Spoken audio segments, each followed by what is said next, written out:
Hello students, आज हम पढ़ेंगे फर्स्ट फ्लाइट की बुक से second chapter Nelson Mandela long walk to freedom. इस चैप्टर के राइटर नेल्सन मंडेला ही हैं, क्योंकि ये चैप्टर उनकी autobiography long walk to freedom का ही एक हिस्सा है। तो बच्चों, चैप्टर स्टार्ट होता है 10 मई 1994 की सुबह की शुरुआत से, जब साउथ अफ्रीका में एक इनऑग्रेशन सेरेमनी हेल्ड होने वाली थी।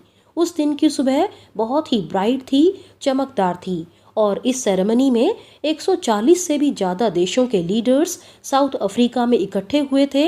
इससे पहले साउथ अफ्रीका की ज़मीन पर इतनी बड़ी गैदरिंग कभी भी नहीं हुई थी। सभी कंट्रीज़ के लीडर्स अपनी अपनी तरफ से रिस्पेक्ट एक्सप्रेस करने के लिए आए हुए थे। ये सेरेमनी नेल्सन मंडेला और उनकी पार्टी अफ्रीकन नेशनल कांग्रेस के कड़े स्ट्रगल का रिजल्ट थी, क्योंकि ये सेरेमनी थी नेल्सन मंडेला के पहले black president of South Africa बनने की।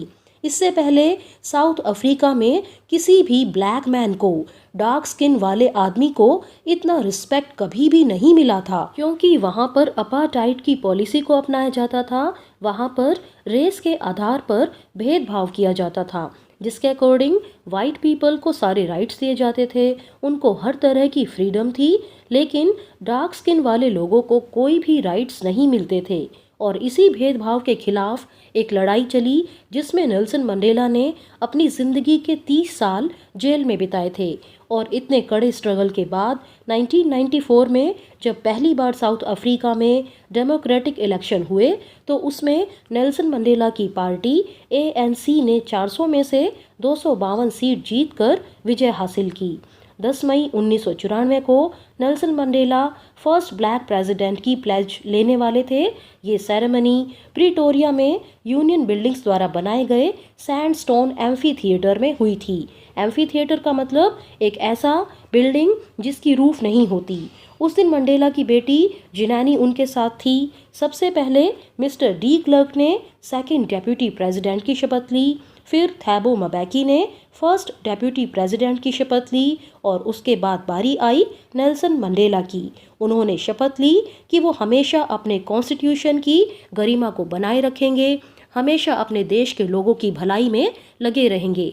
उन्होंने इस अवसर को न्यू बॉर्न लिबर्टी कहा, क्योंकि बहुत सालों तक असाधारण मानवीय कष्टों के बाद ये आज़ादी मिली थी। उन्होंने वहाँ पर आए हुए सभी लीडर्स का, सभी लोगों का धन्यवाद किया और कहा कि हम अपने देश को गरीबी, दुख दर्द और किसी भी तरह के भेदभाव से हमेशा दूर रखेंगे। ये खूबसूरत धरती फिर कभी भविष्य में अत्याचार का, टॉर्चर का, ऑपरेशन का शिकार नहीं बनेगी। और उन्होंने सब लोगों से कहा, God bless Africa, let freedom reign. कुछ देर के बाद इस सेरेमनी में South African jets, helicopters, troop carriers ने यूनियन बिल्डिंग्स के ऊपर शानदार प्रदर्शन किया। वो भी इस नई सरकार के प्रति अपनी वफादारी दिखा रहे थे। उस मौके पर नेल्सन मंडेला ने याद किया कि कैसे कुछ साल पहले डिफेंस फोर्स और पुलिस उनको सल्यूट नहीं बल्कि उनको अरेस्ट करते थे, लेकिन उस दिन तो कुछ अलग ही नज़ारा था। इम्पाला जेट्स काले, लाल, हरे, नीले, सुनहरे रंग का धुआं छोड़कर साउथ अफ्रीका के नए फ्लैग को रिप्रेजेंट कर रहे थे। उसके बाद 2 नेशनल एंथम्स गाए गए, एक वाइट पीपल के लिए और दूसरा ब्लैक पीपल के लिए।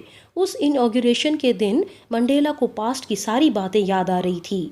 20th सेंचुरी के पहले दशक में उनके जन्म से पहले वाइट स्किन वाले लोगों ने कैसे डार्क स्किन वाले लोगों के लिए एक भेदभाव की नीति अपना ली थी, जो कि दुनिया की सबसे ज़्यादा क्रूर और अमानवीय नीति थी, सिस्टम था। पर 20th सेंचुरी के अंतिम दशक में जब नेल्सन मंडेला 80 साल के करीब हो गए थे, तब उस सिस्टम को हमेशा के लिए हटाकर एक नया सिस्टम आ गया था, जिसमें लोगों की स्किन के रंग के आधार पर कोई भेदभाव नहीं किया जाना था, बल्कि सभी लोगों को राइट्स, उनके फ्रीडम दी जानी थी। नेल्सन मंडेला हजारों लोगों के सेक्रीफाइस को याद करते हुए कहते हैं कि मैं तो अफ्रीका के देशभक्तों का सम हूँ, निचोड़ हूँ, और वो उनके प्रति दुख महसूस करते हैं कि वो शहीद हुए सभी नेता आज इस खुशी के मौके पर नहीं हैं। उस भेदभाव की नीति ने सबके मन को एक गहरा जख्म दे दिया था, पर उस पॉलिसी की वजह से ही ओलिवर टैम्बू, वॉल्टर सिसुलू, ब्रैम फिशर जैसे कई महान लीडर्स भी पैदा हुए थे। साउथ अफ्रीका की मिट्टी में बहुत मिनरल्स और बहुत जेम्स हैं, पर उसकी असली दौलत उसके लोग हैं जो प्योर डायमंड से भी कहीं ज़्यादा कीमती हैं। फिर मंडेला बताते हैं, संघर्ष के दौरान सभी साथियों से उन्होंने सीखा साहस क्या होता है। साहस, हिम्मत का मतलब डर का ना होना नहीं, बल्कि डर के ऊपर जीत हासिल करना होता है। बहादुर आदमी वो होता है जो अपने डर पर जीत हासिल करता है। कोई भी इंसान पैदा होते ही दूसरे लोगों से उनके रंग, परिवार या धर्म के आधार पर नफरत नहीं करता, बल्कि वो अपने आसपास के माहौल से, लोगों से नफरत करना सीखता है। और अगर नफरत करना सीखा जा सकता है तो क्यों ना प्यार करना सीखा जाए, क्योंकि लव की फीलिंग इंसान के दिल में नेचुरली आती है। जब मंडेला जेल में थे तो उन्हें जेल के एक गार्ड के व्यवहार में थोड़ी सी इंसानियत दिखाई दी और तभी उन्हें यकीन हो गया कि इंसान की अच्छाई एक ऐसी फ्लेम है जो छिप सकती है लेकिन कभी भी बुझ नहीं सकती। फिर मंडेला बताते हैं कि हर व्यक्ति पर दो तरह की जिम्मेवारियां होती हैं। पहली उसकी फैमिली, पेरेंट्स, वाइफ और चिल्ड्रन के लिए।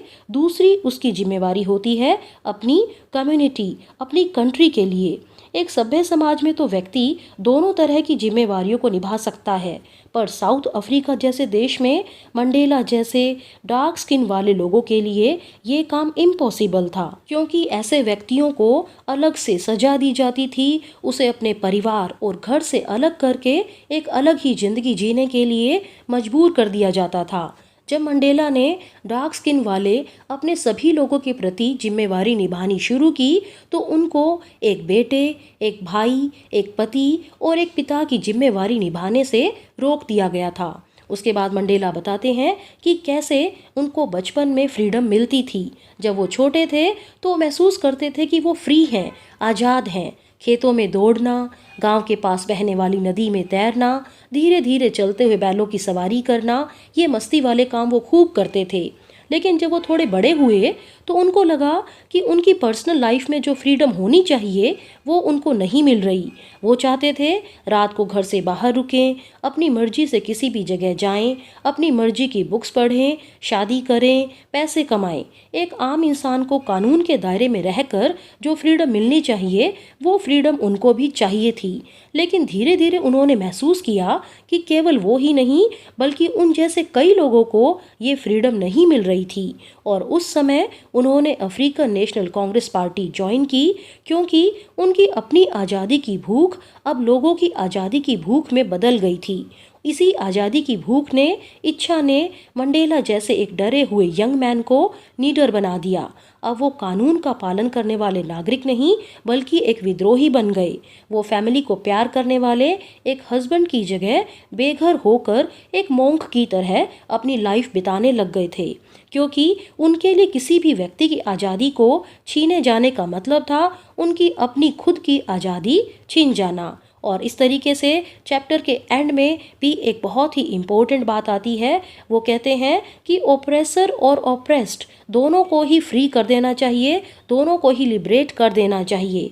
अत्याचार करने वाला वो नफरत, छोटी सोच, प्रेजुडिस की कैद में होता है और जिस पर अत्याचार होता है वो तो बेचारा कैदी होता ही है। दोनों ही इंसानियत से वंचित हो जाते हैं। तो इस तरीके से इस चैप्टर में हमने देखा कि नेल्सन मंडेला ने अपनी लाइफ में कितना स्ट्रगल किया और उस स्ट्रगल के बाद वो पहले black president of South Africa बने। आई होप आपको सारा चैप्टर समझ आ गया होगा। Thank you very much for watching this video and for more videos please subscribe to my channel English Classes with Sheetal Sharma.